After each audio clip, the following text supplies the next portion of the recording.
Hi guys, hi girls, hi Youth for Christ. Kita ketemu lagi di acara Youth for Christ saat ini. Dan salam kenal ya teman-teman. Nama saya Janet Josephine Mintarjo yang saat ini melayani di GKI Bromo Malang.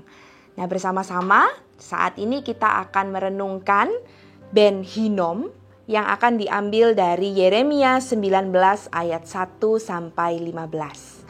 Tapi sebelumnya mari kita bersatu, bersehati, memohon Tuhan memberkati kita. Mari kita berdoa. Tuhan, terima kasih untuk kesempatan kami boleh merenungkan firman-Mu bersama-sama. Dan biarlah Engkau memberkati kami, memberikan kami pemahaman agar apa yang kami baca, dengar juga dapat kami lakukan dalam kehidupan kami. Berkati kami Tuhan, di dalam nama Yesus Kristus kami berdoa. Amin. Teman-teman, pusat refleksi kita yang berjudul Ben Hinnom itu diambil dari Yeremia 19 ayat 6 yang mengatakan, "Sebab itu, sesungguhnya waktunya akan datang, demikianlah firman Tuhan. Tempat ini tidak lagi disebut Tofet atau lembah Ben Hinnom, melainkan lembah pembantaian."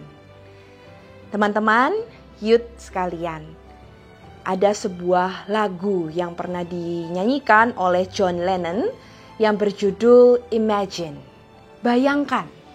Dalam lagu itu mengatakan, bayangkan kalau tidak ada surga maupun neraka. Nah, Chrisye pun juga pernah mendendangkan sebuah syair yang sama yang mengatakan andai surga dan neraka tidak pernah ada.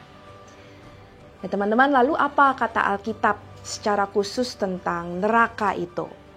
Nah, di dalam Alkitab ada sebuah tempat yang disebut Ben Hinnom atau Gehinnom atau lembah Hinnom.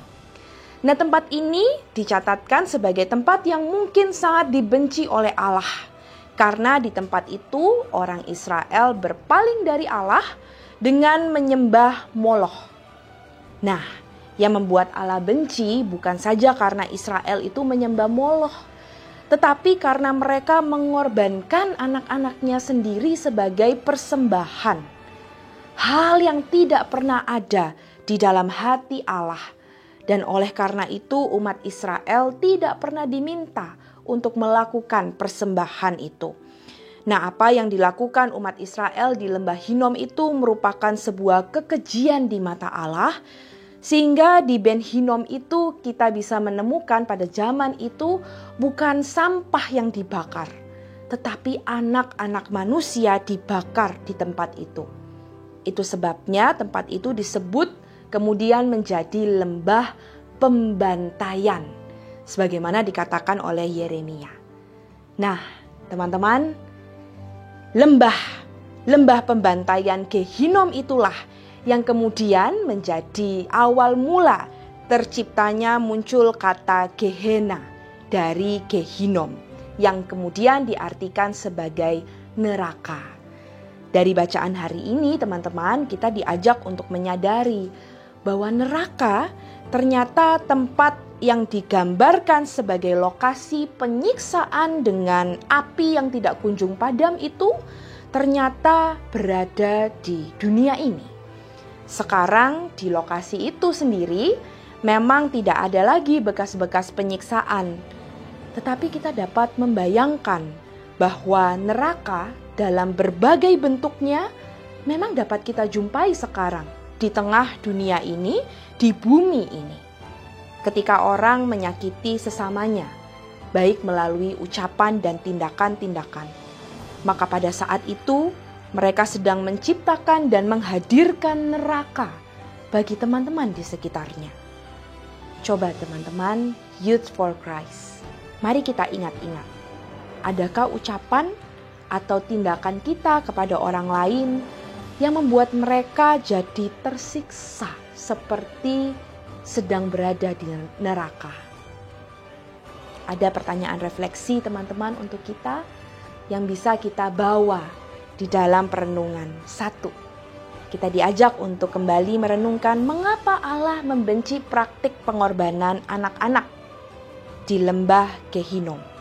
Dan yang kedua, apa yang harus dilakukan agar kita tidak mencipta neraka di tengah dunia ini.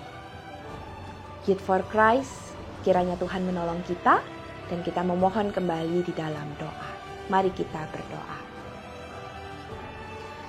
Tuhan, kami menyebut dan mengaku diri sebagai anak-anak Tuhan. Di tengah dunia ini, kami pun mau terus berkomitmen menjalankan segala yang Tuhan perkenan bagi kami menyatakan kasih dan menyatakan belayan kasih Tuhan itu dalam tindakan nyata bagi sesama kami. Untuk itu Tuhan, kami membutuhkan pertolongan-Mu, kami membutuhkan perlindungan-Mu. Dan untuk itu kami pun mengingat keberadaan anak-anak yang Engkau kasihi di tengah dunia ini yang kerap kali menjadi korban-korban malpraktik dalam berbagai macam kasus dan keadaan.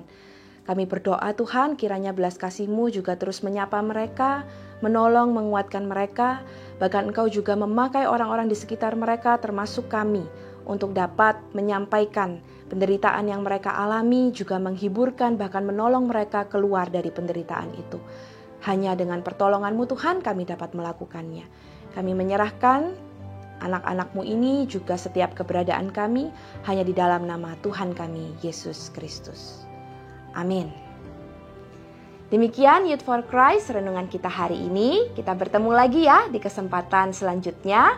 Jangan lupa untuk terus ikuti Youth for Christ, like, subscribe, dan kita bertemu lagi. See you!